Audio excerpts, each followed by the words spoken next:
अस्सलाम वालेकुम नाजरीन, इस सेलिब्रिटी को तो आप लोग जानते ही होंगे, नसीरुद्दीन शाह। इसका कहना है कि जो अल्लाह को मानते हैं वो बेवकूफ़ है, यानी कोई अल्लाह नहीं, कोई जन्नत नहीं, कोई जहन्नम नहीं। और दोस्तों, इन्होंने इस्लाम के बारे में और भी बहुत सी बातें कही है, तो आइए सुनते हैं। और इसी बारे में हम डॉक्टर जाकिर नाइक से भी सुनेंगे। वीडियो बहुत ही इन्फॉर्मेटिव है, तो आइए स्टार्ट करते हैं। सारे टेररिस्ट मुसलमान थे चारों, मजहब का झंडा लिए हुए। मजहब मतलब आखिरत की फिक्र है लोगों को, दुनिया में क्या हो रहा है उसकी नहीं, कि भाई मैं जन्नत जाऊंगा कि नहीं, मैं ऊपर वाला मेरे अच्छे कर्म नोट कर रहा है कि नहीं।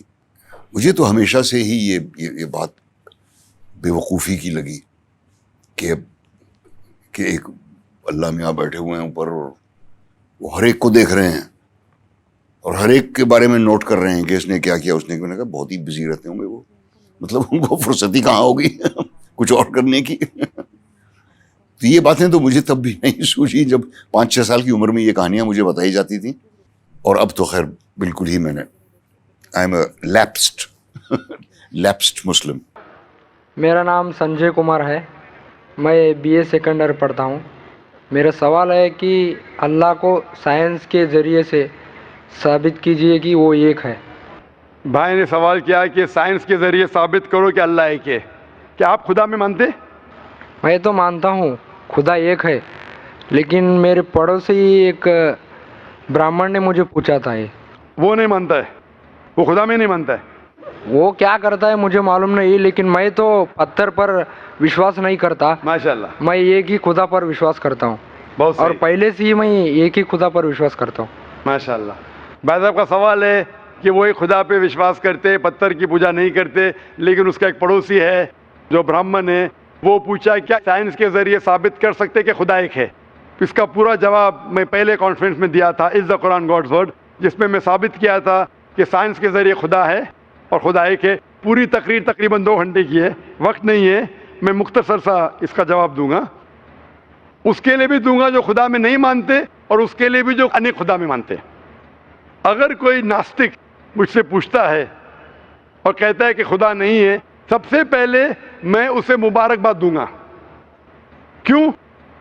क्योंकि आम इंसान अंधविश्वास कर रहे।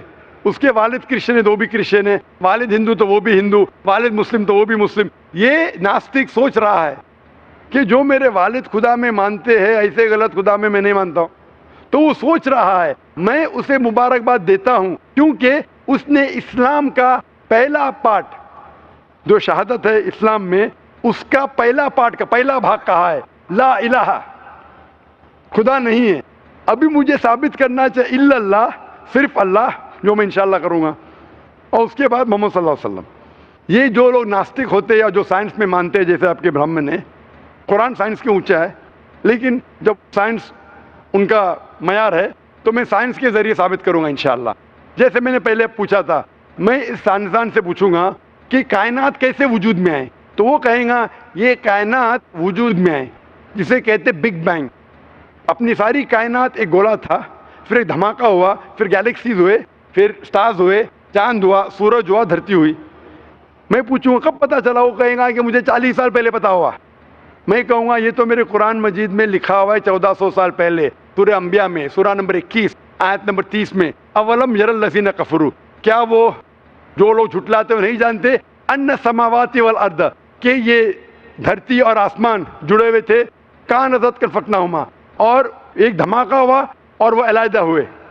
ये जो आप कह रहे बिग बैंग, ये कुरान मजीद में 1400 साल पहले लिखा हुआ है, इसे कौन लिख सकता है? तो वो कहेगा हो सकता है ये फ्लूक है, फ्लूक गलती से आ गया। आर्ग्यू मत करो। मैं उससे पूछूंगा कि ये जो अपनी ज़मीन है, ये धरती है, इसका शेप क्या है? तो वो कहेगा पहले हम समझते थे ये धरती है, ज़मीन चपटी है, फ्लैट है, अभी हमें पता चला कि ये गोल है। तो मैं पूछूं कब पता चला? वो कहेगा 1577 में सर फ्रांसिस ड्रेक जब ज़मीन के गोल सेल किए जहाज़ में, उसे पता चला कि दुनिया गोल है। मैं कहूँगा आपको पता चला अभी 300 साल पहले, कुरान मजीद में 1400 साल पहले लिखा हुआ है, सूरह नाज़ियात में, सूरह नंबर 79 वर्स नंबर 30 में, आयत नंबर 30 में लिखा हुआ है, we have made the earth as an expanse वल अर्द बाद ज़ालिका दहाहा, हमने इस दुनिया को बैदवी शक्ल का बनाया है, पैदे की तरह बनाया है। आज की साइंस कहती है दुनिया पूरी गोल नहीं है, ऊपर और नीचे से चपटी है बैदवी शक्ल में, और ये जो दहा है ये ऑस्ट्रिच का बैदा है, शतुरमुर्ग का बैदा है। हम देखेंगे ऑस्ट्रिच का बैदा बिल्कुल जियोस्फेरिकल इन शेप है, दुनिया की शक्ल का है। तो कुरान मजीद में 1400 साल पहले लिखा है कि दुनिया बैदवी शक्ल की है जो हम आज जानते हैं। ये कौन लिखाएगा? वो क्या हो सकता है कि आपका मोहम्मद सल्लल्लाहु अलैहि वसल्लम ना वो बहुत जहन वाले इंसान थे, आर्ग्यू मत करो। दूसरा सवाल, ये चांद की रोशनी खुद की है कि दूसरे की है? वो कहेंगे पहले पहले हम सोचते थे खुद की रोशनी है, हमें साइंस ने अभी बताया 100 साल पहले, 200 साल पहले, 300 साल पहले कि चांदनी जो चांद की रोशनी है खुद की रोशनी नहीं है, वो सूरज की रोशनी है। ये कुरान मजीद में सिर्फ फुरकान सूरा नंबर 25 आयत नंबर 61 में लिखा है कि अल्लाह ताला ने सूरज बनाया, उसकी खुद की रोशनी है, और चांद है जो चांद की रोशनी है वो बोरोड रोशनी है, रिफ्लेक्टेड लाइट है। ये कौन लिख सकता है? तो वो आदमी चुप हो जाएंगे। आर्ग्यू मत करो, आगे जाओ। कुरान में लिखा है कि आसमान को हमने छत बनाया महफूज। आज साइंस कहती है कि जब ये रेज है, दी रेज जो है अल्ट्रावायलेट रेज, अगर ये आसमान नहीं होगा तो इससे इंसान मर जाएंगे। This filters the UV lights, जिससे इंसानियत और जानदार चीज महफूज है। एक कुरान में जिसमें 1400 साल पहले कौन लिख सकता है? वो खामोश रहेगा। इस तरीके से कुरान में लिखा है मोटरसाइकिल के बारे में, कुरान में लिखा है बायोलॉजी के बारे में, कुरान में लिखा है बॉटनी के बारे में, कुरान में लिखा है कि किस तरीके से प्लांट्स पौधे के भी जिन्स है, मर्द और औरत। कुरान में लिखा है कि किस तरीके से मधमक्खी किस तरीके से शहद लेती, लिखा हुआ है कुरान में। कुरान में लिखा है एम्ब्रियोलॉजी, किस तरीके से बच्चा पैदा होता है, वगैरह वगैरह। 1000 से ज्यादा आयतें साइंस के बारे में। मैं पूछूंगा ये सब कौन लिख सकता है? तो उसका जवाब सिर्फ एक ही हो सकता है, वो है इस कायनात को बनाने वाला, इस कायनात का खालिक। और इस कायनात का खालिक, इस कायनात के मालिक को हम कहते हैं अल्लाह। और कुरान मजीद में लिखा हुआ है, कुरान मजीद के जरिए मैं ये साबित करता हूँ, साइंस के जरिए कुरान मजीद में 6000 से ज़्यादा आयतें हैं, और इन 6000 आयतों में से 1000 से ज़्यादा साइंस के बारे में कहती है। और कुरान मजीद में एक भी आयत ने जिसे साइंस ने साबित किया गलत है। और कुरान मजीद में ये भी लिखा है सूरह इखलास में, सूरा नंबर 112 आयत नंबर 1 में, कुल हुवल्लाहु अहद, कहो कि अल्लाह एक है। तो कुरान मजीद जब साइंस से नहीं टकराता है, सब कुछ सही है, तो उसे ये भी मानना पड़ेगा कुल हुवल्लाहु अहद, खुदा एक है। अगर वो ब्राह्मण है तो मैं कहूँगा कि आपके छंदोग्य उपनिषद में लिखा है, chapter number 6 section number 2 shloka number 1 में लिखा है एकम एविदित्यम, खुदा एक है दूसरा नहीं है। आपके श्वेताश्वतर उपनिषद में लिखा है चैप्टर नंबर 6 श्लोका नंबर 9 में नाचस्य कसिज जनिता न चदीपा, उस ईश्वर के कोई वालिद नहीं, कोई वालदा नहीं और कोई रब नहीं, वो सबसे ऊंचा है। यही पैगाम दिया गया श्वेताश्वतर उपनिषद में चैप्टर नंबर 4 वर्स नंबर 19, और Yajurveda chapter number 32 verse number 3 में न तस्य प्रतिमा अस्ति, उस ईश्वर, उस खुदा की कोई प्रतिमा नहीं, कोई पिक्चर नहीं, कोई अक्स नहीं, कोई पेंटिंग नहीं, कोई पोर्ट्रेट नहीं, कोई मूर्ति नहीं, कोई स्टैच्यू नहीं, कोई स्कल्पचर नहीं। तो उस ब्राह्मण को बोलो, आप अगर पढ़ेंगे ऋग्वेद, यजुर्वेद, उपनिषद, उसमें लिखा है कि खुदा एक है। और ये साफ तौर पे ऋग्वेद में लिखा है, volume number 1 hymn number 164 verse number 46, एकम सत्य विप्र बहुधा वदान्ते, सत्य एक है, हकीकत एक है, ईश्वर एक है, खुदा एक है। और जो इल्म वाले इंसान ईश्वर को कई नाम से पुकारते हैं, तो कई नाम से पुकारने की बिल्कुल इजाजत है। नाम अच्छा होना चाहिए, बेहतरीन होना चाहिए। ये कुरान मजीद में लिखा है सूरह इसरा सूरा नंबर 17 आयत नंबर 110। लेकिन खुदा एक है और सिर्फ उसकी इबादत करना चाहिए। मैं आपसे पूछना चाहता हूँ, आप मानते हैं खुदा में? मानता हूँ। आप मानते हैं बुत परस्ती गलत है? गलत है। आप मानते हैं कि मोहम्मद सल्लल्लाहु अलैहि वसल्लम आखिरी पैगंबर है? हाँ। आप मानते हैं? मानते हैं। तो उसका मतलब आप मुस्लिम है? मैं तो इस्लाम कबूल करने आया हूँ। ओ माशाल्लाह। मेरा सवाल ये है कि दुनिया में हम जो प्रैक्टिकली दुनिया में देख रहे हैं, ये मुस्लिम ही ज़्यादा सबसे आतंकवादी है, और जो मासूम लोगों की हत्या कर रहे हैं, तो इंसानियत कहाँ है? माशाल्लाह, भाई साहब ने 2 दिन तकरीर सुनी और उसे यकीन हो गया है क्या कुरान में सबसे ज़्यादा इंसानियत है। माशाल्लाह, उसके मुबारक देता हूँ। लेकिन सवाल अहम है, सवाल गलत नहीं, आपका सवाल सही है। सवाल है कि हम देख रहे हैं मुसलमान ही आतंकवादी है। ये झगड़ा फसाद मुसलमान फंडामेंटलिस्ट है, मुसलमान टेररिस्ट है, आतंकवादी है। जब हम कुरान पढ़ते हैं तो हमें इसका इज़हार होता है, लेकिन यह है क्यों गलतफहमी, जिस तरीके से मीडिया गलतफहमियां फैलाती है हम उसको इग्नोरेंस में, अनजाने में मान लेते हैं। टेररिस्ट के मानी क्या है? मैं कहता हूं हर मुसलमान टेररिस्ट होना चाहिए, आतंकवादी होना चाहिए। आतंकवादी की मानी क्या है तो समझ लो। टेररिस्ट उसे कहते हैं जो इंसान दूसरे इंसान के दिल में टेरर पैदा करता है। अगर कोई चोर पुलिस को देख रहा है तो उसके दिल में टेरर आता है, खौफ आता है, उस चोर के लिए पुलिस टेररिस्ट है। इस तरीके से हर मुसलमान, कोई भी एंटी सोशल एलिमेंट मुसलमानों को देखता है उसके दिल में खौफ आना ही चाहिए। अगर कोई चोर मुसलमान को देखता है, कोई बलात्कार करने वाला मुसलमान को देखता है, कोई भी एंटी सोशल एलिमेंट मुसलमान को देखता है, उसके दिल में खौफ होना ही चाहिए। कुरान मजीद में अल्लाह ताला फरमाते हैं सूरह अनफाल में, सूरह नंबर 8 आयत नंबर 60 में, खौफ पैदा करो उन लोगों के दिल में जो लोग एंटी सोशल है, जो हक को इनकार करते हैं, उनके दिल में खौफ डालो। लेकिन सवाल यह है कि कई बार एक शख्स एक काम करता है, उसे 2 लक़ब दिए जाते हैं। मिसाल के तौर पे हिंदुस्तान 60-70 साल के पहले अंग्रेज हम पर हुकूमत करते थे, कई साल किया। बहुत से हमारे इस देश के हिंदुस्तानी थे जो इस देश की आजादी के लिए झगड़ा कर रहे थे। इनको अंग्रेज कहते थे आतंकवादी, टेररिस्ट। हम आम हिंदुस्तानी कहते थे देशभक्त, फ्रीडम फाइटर, पेट्रियट। वही आदमी, वही काम, 2 लक़ब, 2 टाइटल। अगर आप अंग्रेज की बात मानते हैं, अंग्रेज कहते हैं हमें इस देश पे हुकूमत करने का हक है। अगर उनको हक है तो ये लोग को हम टेररिस्ट बिल्कुल सही कहेंगे। लेकिन आम हिंदुस्तानी कहता है ये अंग्रेज तो तिजारत करने आए थे, इनको हम पे हुकूमत करने का क्या हक है? तो हम कहेंगे ये लोग हैं देशभक्त, फ्रीडम फाइटर्स, पेट्रियट्स। सेम आदमी, सेम काम, 2 लक़ब। वही आदमी, वही काम, 2 लक़ब। अगर आप अंग्रेज की बात को मानते हैं कि अंग्रेज को हक है इस देश पे हुकूमत करने का, हम मानेंगे कि वो आतंकवादी है, चाहे वो भगत सिंह हो या। लेकिन आम हिंदुस्तानी कहेंगे नहीं, ये तो देशभक्त है। तो आप किसके नजरिए से देखते हैं चीज को, फिर आप फैसला करेंगे वो आतंकवादी है कि देशभक्त। आपके हिसाब से भगत सिंह देशभक्त था क्या आतंकवादी था? सतीश भाई, देशभक्त। देशभक्त, आतंकवादी नहीं था ना? था के भगत सिंह देशभक्त था क्या आतंकवादी था? देशभक्त, देशभक्त। हाँ, मैं भी समझता हूं देशभक्त था। हम अंग्रेज की बात को नहीं मानते।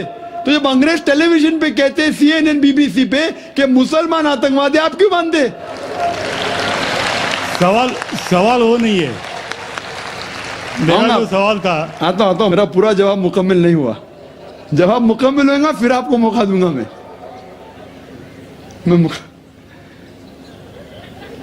Nelson Mandela, old south African government जो थी, सफेद हुकूमत, वो नेल्सन मंडेला को टेररिस्ट नंबर 1 कहती थी। उसे अरेस्ट करके रॉबिन आइलैंड में 25 साल के लिए कैद कर दी। Terrorist number 1। जब नई हुकूमत आती है उसे छोड़ देती है, उसे प्रेसिडेंट बनाती है, टेररिस्ट बन जाता है प्रेसिडेंट। चंद साल बाद उसे नोबेल प्राइज फॉर पीस मिलता है। वही आदमी, वही काम। ऐसा नहीं कि पहले वो गलत काम किया, फिर अच्छा काम किया, फिर उसको अवार्ड मिला।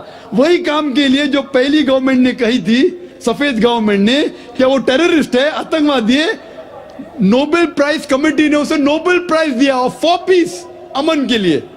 हैरत की बात है, जो आदमी आतंकवादी है उसको मिलता है नोबेल प्राइज फॉर पीस।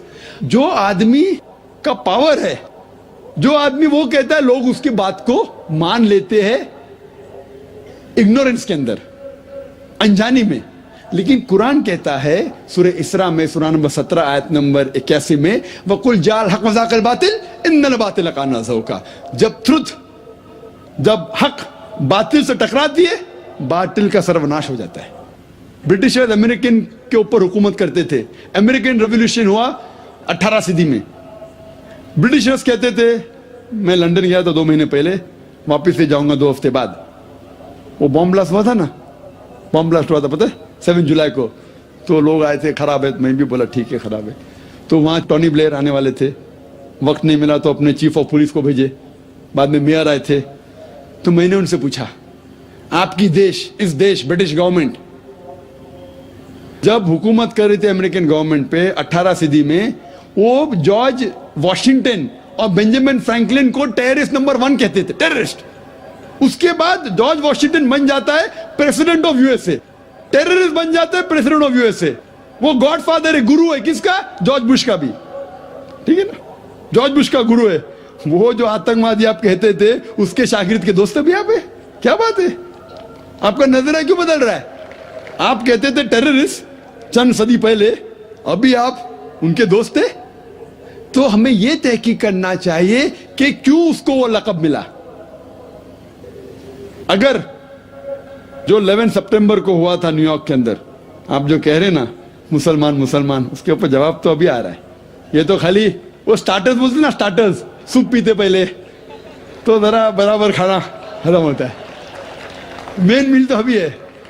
मुझे एक शख्स ने पूछा था जब मैं ऑस्ट्रेलिया गया था और इंग्लैंड के अंदर भी, doctor Zakir Naik, do you consider bin Laden to be a terrorist? क्या आप बिन लादेन को टेररिस्ट मानते हैं? तो मैंने कहा, भाई मैं बिन लादेन को जानता नहीं हूं, मैं यही नहीं कह सकता हूं वो टेररिस्ट है क्या नहीं, अच्छा है क्या बुरा, मैं नहीं जानता हूं। कुरान में लिखा है सूरह हुजुरात में सूरह नंबर 49 आयत नंबर 6 में कि जब भी कोई बात कोई कहता है पहला तहकीक करो फिर दूसरे तक पहुंचाओ। अगर मैं CNN और BBC की बात मानूं तो मुझे कहने पड़ेगा कि बिन लादेन टेररिस्ट है, लेकिन मैं क्यों मानूं बात उनकी? क्योंकि मैं आदमी हूं जो घूमता हूं मीडिया में, जानता हूं माशाअल्लाह। तो मैं कहता हूं ना बिन लादेन मेरा दोस्त है ना मेरा दुश्मन है, मैं नहीं जानता हूं। लेकिन अब ये मुझे पूछना चाहते हैं टेररिस्ट नंबर 1 कौन है? तो ये तो जानता हूं मैं, CNN जो अमेरिकन चैनल है, जॉर्ज बुश उसका प्रेसिडेंट है, गर्व से कहता है कि हमने हजारों अफगानिस्तान लोग को बम गिराए, कत्ल किए, इराक में हजारों का कत्ल किया। ठीक है, मान भी लो बहस के तौर पे बिन लादेन ने किया, मान लो, मैं नहीं कहता हूं, मान लो बिन लादेन ने किया कि 11 सितंबर को ट्विन टावर को अटैक किया और 3000 या 5000 लोग मरे। लेकिन अगर 3 या 4000 लोग मरे, 5000 लोग मरे, उसका यह मतलब नहीं होता है कि आप उससे डबल लोग को अफगानिस्तान में मारे एक आदमी की वजह से। कर सकते? अरे बिन लादेन को पकड़ के मारो ना, अगर मानना है तो। अगर उसने किया, सबूत है तो सबूत पूछते अफगानिस्तान गवर्नमेंट ने, मर्दे कि सबूत क्या है, वो सबूत देता टोनी ब्लेयर को। है सबूत पूछ रहा अफगानिस्तान कि आप मुझे सबूत दो, सबूत क्या है तो हम उस पर तहकीक करेंगे, सजा देंगे उसको। वो सबूत देते मुशर्रफ को। पूछ रहा है आपका, किधर का इंसाफ है ये? किधर का इंसाफ है? प्लेन भेजते हजारों लोग का कत्ल किए अफगानिस्तान में, इराक में। मैंने कहा यूके में, ऑस्ट्रेलिया में, यहां भी अगर टेररिस्ट नंबर 1 है तो जॉर्ज बुश है।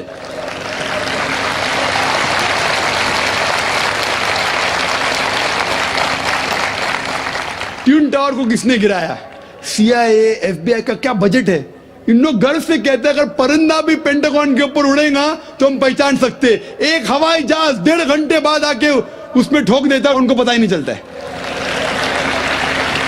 बहुत से अमेरिकन लोग, मुस्लिम लोग छोड़ो, क्या कहते, अमेरिकन लोग, क्रिश्चियन लोग कहते क्या ये इनसाइड जॉब था, अंदर की बात थी, ये अंदर की बात। जिस तरीके से ट्विन टावर गिरा वो प्लेन के जरिए गिर ही नहीं सकता है। कितने लोग कहते हैं कि ये जॉर्ज बुश ने किया अपने वोट बैंक के लिए। कल मैं कह रहा था ना पॉलिटिशियंस के बारे में, कल की तकरीर सुनी ना आपने, हकीकत लगी क्या ने? क्या होगा? 5000 लोग को मारो, वोट तो मुझे मिलेगा। $1 ट्रिलियन नुकसान, क्या फर्क पड़ता है? अगर नहीं गिराऊंगा ट्विन टावर को तो मैं तो इलेक्शन में आऊंगा। क्या करो? 1000 लोग का कत्ल करो, नुकसान करो करोड़ रुपए का, मैं तो आ गया वापस सीट पे। ये मैं नहीं कह रहा हूं, ये मैं नहीं कह रहा हूं, ये अमेरिकन लोग कह रहे तो गलत है। मैं नहीं कह रहा हूं कि जॉर्ज बुश ने गिराया, मैं जानता ना, मैंने तहकीक थोड़ी की। मैं कह रहा हूं कि बाकी लोग क्या कह रहे। अमेरिकन लोग कहते कुछ लोग कि बिन लादेन ने क्या, कुछ ने कहा जॉर्ज बुश। लेकिन ये तो मैं जानता हूं कि मैं टीवी पे जो देखा हूं वो खुद के चैनल के ऊपर कि जॉर्ज बुश गर्व से कह रहा 1000 लोगों को मैंने मारा, इसीलिए मैं जॉर्ज बुश को टेररिस्ट नंबर 1 कहता हूं। कल मैंने कहा कि बाबरी मस्जिद में जो हुआ हिंदुस्तान में, गुजरात में क्या हुआ, वोट बैंक के लिए हिंदू मुस्लिम में झगड़ा करो। बाबरी मस्जिद को कौन जानता था पहले? आप जानते थे? सुने थे बाबरी मस्जिद के बारे में? ये दंगे फसाद के पहले 1985 के पहले सुने थे? नहीं सुना था। मैं भी नहीं सुना था। ये वोट बैंक के लिए झगड़ा फसाद, 1000 लोग मारे गए। गुजरात में जो हुआ क्या सही हुआ? अगर पुलिस चाहती तो, हमारे हिंदुस्तान पुलिस में माशाल्लाह इतना पावर है कि अगर चाहती तो दंगा फसाद हो ही नहीं सकता। बंबई में जो हुआ 1992 में, इफ द पुलिस वांटेड, किसकी जरूरत के बाहर रास्ते पे आए? लेकिन वो पॉलिटिशियन की इजाजत है, यहां मत जाओ वहां मत जाओ, यहां हंगामा करो, यहां कर्फ्यू लगाओ वहां मत कर्फ्यू लगाओ, यहां मुझे वोट मिलेगा वहां नहीं मिलेगा। आप समझे ना? तो ज्यादातर चाहे इंग्लैंड में हो या अमेरिका में हो या हिंदुस्तान में हो, कोई भी पॉलिटिशियन हो, तो पॉलिटिशियन की हरकतों की वजह से, जैसा मैं कल कहा, तो लेबल लग गया अभी मुस्लिम लोग पे टेररिस्ट। अगर आप जानते गुजरात में कितने लोग के मां का अपने आंख के सामने बलात्कार हुआ, बलात्कार करने वाला पड़ोसी है, उसके ऊपर कोई एक्शन नहीं लिया जा रहा है, तो वो कानून अपने हाथ में लेता है, गलत करता है, हम भी लेता है, क्या करें? सब समझ रहे? तो हमें यही जानना चाहिए इस आतंकवाद की जड़ क्या है। तो हमें जड़ पे जाना चाहिए और जड़ को खत्म करना चाहिए। अगर हम एक हो जाएंगे, अपनी किताब एक खुदा में माने, सिर्फ खुदा से डरे, जो खुदा की बात मानता उसको वोट दे, ना कि दंगे फसाद करे। अब समझ रहे? तो इंशाअल्लाह अमन होगा। और आप देखेंगे इसके बावजूद, इतना होने के बावजूद, अमेरिका में एक न्यूज है कि 9 महीने बाद 11 सितंबर के बाद 34,000 अमेरिकन ने इस्लाम कबूल किया। क्यों? जितना मीडिया इस्लाम के खिलाफ बात कर रही है, उतना ही इस्लाम फैल रहा है। मैं जब तकरीर करने जाता था 11 सितंबर के पहले अमेरिका में, मजमा होता था माशाअल्लाह हजारों लोग का, ये अमेरिकन बहुत कम आते थे। अभी जाता हूं तो बड़ी तादाद है। ये जानना चाहते क्या इस्लाम में? आप भी आ जाए, शायद 11 सितंबर के पहले नहीं आते थे, बराबर कि नहीं? आप जानना चाहते क्या मजहब है ये आतंकवादी मजहब, मैं भी तो देखूं, आके मुतासिर हो गए क्या नहीं? अल्हम्दुलिल्लाह। डंके की चोट पे कहता हूं, मैं क्यों डरूं किससे? क्योंकि अल्लाह ताला फरमाते हैं सूरह इमरान में, सूरह नंबर 3 आयत नंबर 54 में, मकरुम मकरल्लाह वल्लाहु खैरुल माकिरीन। उनने प्लान किया, प्लानिंग की, अल्लाह ने भी प्लानिंग की। सबसे बेहतरीन प्लानर अल्लाह है। ये वेस्टर्नर्स प्लानिंग कर रहे कि इस्लाम को दबाने को, इस्लाम और बढ़ रहा है और फैल रहा है। जितने दबाने की कोशिश कर रहे हैं, फैल रहा है। मीडिया कहती है कि इस्लाम में खवातीन के हुकूक नहीं है। 2/3 ऑफ द पीपल एक्सेप्टिंग इस्लाम, 66% के ऊपर जो लोग इस्लाम कबूल कर रहे हैं अमेरिका और यूरोप में, वो वुमेन है, औरतें। अगर औरतें को हुकूक हक नहीं मिलते इस्लाम में, तो ये अमेरिकन औरतें इस्लाम क्यों कबूल कर रहे, यूरोपियन औरतें क्यों कबूल कर रहे? क्योंकि इनको इस्लाम में जितने खराबी दुनिया में है उसका हल मिल रहा है। योन रेडली थी एक ब्रिटिश रिपोर्टर जो अफगानिस्तान में गई थी रिपोर्ट करने के लिए तालिबान के वक्त। जिस तरीके से सलूक किया तालिबान ने उनके साथ, मैं तालिबान का दोस्त नहीं हूं भाई, तो आप बोलेंगे तालिबान का एजेंट आ गया। मैं ना बिन लादेन को जानता हूं ना कोई तालिबान को जानता हूं, हक की बात कहता हूं, डरता नहीं हूं। अगर ब्रिटिशर्स ने कहा कि भगत सिंह टेररिस्ट है, मैं उनके खिलाफ हूं, डरता नहीं हूं। तो योन रेडली ने इस्लाम कबूल किया, बाद में गई थी खिलाफ लिखने के लिए, मुतासिर हो गई, मुस्लिम बन गई। तो इसीलिए हमें हक की तहकीक करना चाहिए और हमें जो लोग हक के खिलाफ है उनके साथ जंग करना चाहिए, तभी इस दुनिया में अमन होगा। जाकिर भाई से मैं एक सवाल पूछना चाहता हूं कि मैं भी इस्लाम कबूल करना चाहता हूं, लेकिन मेरे दिल में बहुत सारे सवालात है जो हमारे हिंदू धर्म के हिसाब से है। हमारे हिंदू धर्म में और आपके हिसाब से, माफ़ करना मैंने आपके हिसाब से बोला, एक्चुअली हमारे हिसाब से ही बोलना चाहिए, लेकिन मुझे एक पंडित ने कंफ्यूज कर दिया है जाकिर साहब। उन्होंने मुझे बताया कि मुसलमान लोग कहते हैं कोई भी काम शुरू करने से पहले बिस्मिल्लाहिर्रहमानिर्रहीम बोलना चाहिए। दूसरा, कोई भी काम सीधे पैर या सीधे हाथ से शुरू करना चाहिए। तो उन मुसलमानों से जाके पूछो कि दिल तो अल्लाह ताला ने लेफ़्ट हैंड साइड पे दिया है, तो लेफ़्ट हैंड साइड का हाथ नज़दीक है हार्ट से, तो क्यों ना काम लेफ़्ट से किया जाए, राइट से क्यों नहीं? भाई साहब का अच्छा सवाल है। सवाल के पहले आपने ये कहा कि आप इस्लाम कबूल करना चाहते हैं? जी सर। बाद में इंशाल्लाह आपका सवाल का जवाब मिलेगा तो कबूल करना, वरना मत करना। भाई ने सवाल पूछा कि इस्लाम मज़हब में मुसलमान जब कोई भी काम शुरू करते हैं तो बिस्मिल्लाहिर्रहमानिर्रहीम कहते हैं। बिल्कुल सही। तो बिस्मिल्लाहिर्रहमानिर्रहीम का मतलब in the name of Allah most gracious most merciful, अल्लाह के नाम से जो मेहरबान है। और हम कुछ भी काम करते हैं तो सीधे हाथ से करते हैं। तो सवाल है कि दिल जब बाएं हाथ से है तो आप शुरू बाएं हाथ से क्यों नहीं करते? बहुत अच्छा सवाल। पहला ये कहना चाहता हूं, सब काम हम सीधे हाथ से नहीं शुरू करते, अच्छे काम सीधे हाथ से, अच्छे काम। जो काम मिसाल के तौर पे हम जब मस्जिद में दाखिल होते तो सीधे पैर से दाखिल होते, मस्जिद के बाहर आते लेफ्ट लेग से। हम खाना खाते राइट हैंड से, जब हाजत के लिए जाते तो लेफ्ट हैंड से साफ करते। दोनों को मिलाएंगे तो प्रॉब्लम हो जाएगा। आपका जो सवाल था कि लेफ्ट साइड का हार्ट है तो राइट से क्यों करते? मैं एक मेडिकल डॉक्टर हूं। मुझे मेडिकल कॉलेज में था, मुझे सिखाया गया था ये दिमाग जो है, ये दिमाग के दो हिस्से हैं, लेफ्ट हेमिस्फीयर और right hemisphere, left and right. आपका राइट हेमिस्फीयर कंट्रोल करता है left side of the body को, और लेफ्ट हेमिस्फीयर कंट्रोल करता है right side of the body. तो आपका दिल लेफ्ट के ऊपर है, और अक्सर इंसानों का left side of the brain is dominant. जिस तरीके से लेफ्ट साइड पे दिल है, लेफ्ट ब्रेन और डोमिनेंट है। लेकिन साइंस कहती है कि opposite side is control, left side of the brain control the right side of the body, क्योंकि लेफ्ट डोमिनेंट है जिस साइड पे दिल है, इसीलिए राइट साइड मोर पावरफुल है। तो साइंटिफिकली आप सही है, दिल लेफ्ट पे, दिमाग डोमिनेंट लेफ्ट पे, लेकिन left side of the brain control the right side of the body. आप बिल्कुल सही करते। लेकिन हमारे रसूल मोहम्मद सल्लल्लाहु अलैहि वसल्लम ने सिखाया है कि जब आप कोई शर्ट पहनते हैं तो सीधे हाथ से राइट साइड, निकालते हैं तो लेफ्ट साइड। क्यों? क्योंकि अक्सर जब इंसान, because left side is dominant, वो सिर्फ लेफ्ट साइड को इस्तेमाल करता है, राइट साइड कम इस्तेमाल होता है। तो हमारे रसूल ने कहा है कि कुछ काम राइट से करो, कुछ काम लेफ्ट से।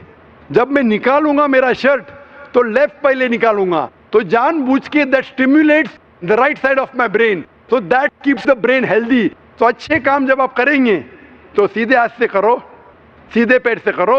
लाइक मैं चप्पल पहनूंगा तो सीधा पैर पहले डालूंगा, चप्पल निकालूंगा तो लेफ्ट लेग से पहले निकालूंगा। तो इस तरीके से I am stimulating both side of my brain, I become more healthy, I become more intelligent. और लेफ्ट साइड का हार्ट है, लेफ्ट साइड का brain, right is more dominant. Hope the answers the question. क्या आपके सवाल का जवाब मिला भाई साहब आपको? जी सर। अभी इस्लाम कबूल करना चाहते? बेशक सर। अपने दिल से? जी सर। और आपके दिमाग से भी? बेशक सर। दोनों से? Yes sir. कोई आप पे जबरदस्ती नहीं कर रहा है? बिल्कुल नहीं सर। कोई माली दबाव? जी नहीं सर। कोई फिजिकल प्रेशर? बिल्कुल नहीं। आप अपने दिल से कबूल करना चाहते? Yes sir. आप मानते हैं कि खुदा एक है? Yes sir. आप मानते हैं कि बुत परस्ती गलत है? दिल से सर। आप मानते हैं कि मोहम्मद सल्लल्लाहु अलैहि वसल्लम आखिरी पैगंबर है? जी सर। मैं अरबी में कहूंगा, आप उसे दोहराइए। अशहदु अशहदु अल्लाह अल्लाह इलाहा इल्लाह इल्लल्लाह इल्लल्लाह व अशहदु व अशहदु अन्ना अन्ना मुहम्मदन मोहम्मदन अब्दुहु अब्दुहु व रसूलुहु। व रसूलु। मैं गवाही देता हूँ मैं गवाही देता हूँ कि अल्लाह के अलावा अल्लाह के अलावा कोई माबूद नहीं, कोई माबूद नहीं, और मोहम्मद मोहम्मद सल्लल्लाहु अलैहि वसल्लम सल्लल्लाहु अलैहि वसल्लम उसके बंदे बंदे और पैगंबर है। और पैगंबर है। आप मुसलमान हो चुके हैं। और मैं अल्लाह सुब्हानहू तआला से दुआ करूँगा कि अल्लाह सुब्हानहू व तआला आपको इसका अजर दे, आपको इस दुनिया में भी और आखिरत में भी इंशाअल्लाह सफलता मिले। और अगर आपको कोई भी सवालात इसके बाद दिमाग में आए तो आप बेशक हमारे इदारे में आ सकते, डोंगरी पे सवालात आते रहेंगे और हम कोशिश करेंगे कि इसका जवाब दे। और आप मेरे लिए भी दुआ कीजिए। बेशक। तो मेरे प्यारे मुअज़्ज़िज़ नाज़रीन, ये थी हमारी आज की वीडियो। नसीरुद्दीन शाह की बातें तो आप लोगों ने सुन ली। इन्होंने कहा जो इस्लाम को मानते हैं वो बेवकूफ़ है, मुसलमान बेवकूफ़ है। और दोस्तों ये ख़ुद ही सबसे बड़ा बेवकूफ़ है। इसका कहना है कि कोई अल्लाह नहीं, कुछ भी नहीं, जन्नत और जहन्नम झूठ है। तो दोस्तों इनके बातें तो आप लोगों ने सुन ली और डॉक्टर ज़ाकिर नाइक का बेहतरीन सा जवाब भी आप लोगों ने सुन लिया। उम्मीद है कि आप समझ चुके होंगे। दोस्तों ये तो जाहिल है, इसके साथ हम क्या कर सकते हैं। और डॉक्टर ज़ाकिर नाइक का बेहतरीन सा जवाब तो आप लोगों ने सुन लिया। तो दोस्तों वीडियो कैसे लगी, वीडियो को लाइक और चैनल को सब्सक्राइब करना बिल्कुल ना भूलिए। और डॉक्टर ज़ाकिर नाइक के बारे में अपनी कीमती राय का इजहार कमेंट सेक्शन में ज़रूर कीजिए। और दोस्तों अगर आपका भी कोई सा सवाल है आप भी कमेंट सेक्शन में पूछ सकते हैं, इंशाअल्लाह ताला आपको भी ज़रूर रिप्लाई मिलेगा। और हमारा वीडियो बनाने का ये मकसद नहीं होता कि हम किसी को टारगेट कर रहे हैं या किसी मज़हब या किसी धर्म को। दोस्तों हमारा सिर्फ़ और सिर्फ ये मकसद है कि हम आपको हकीकत, सच और सच्चाई का रास्ता दिखाएं। तो दोस्तों आपसे भी उम्मीद है कि आप वीडियो को लाइक और चैनल को सब्सक्राइब कीजिए। तो मिलते हैं नेक्स्ट वीडियो में, तब तक के लिए अल्लाह हाफिज़।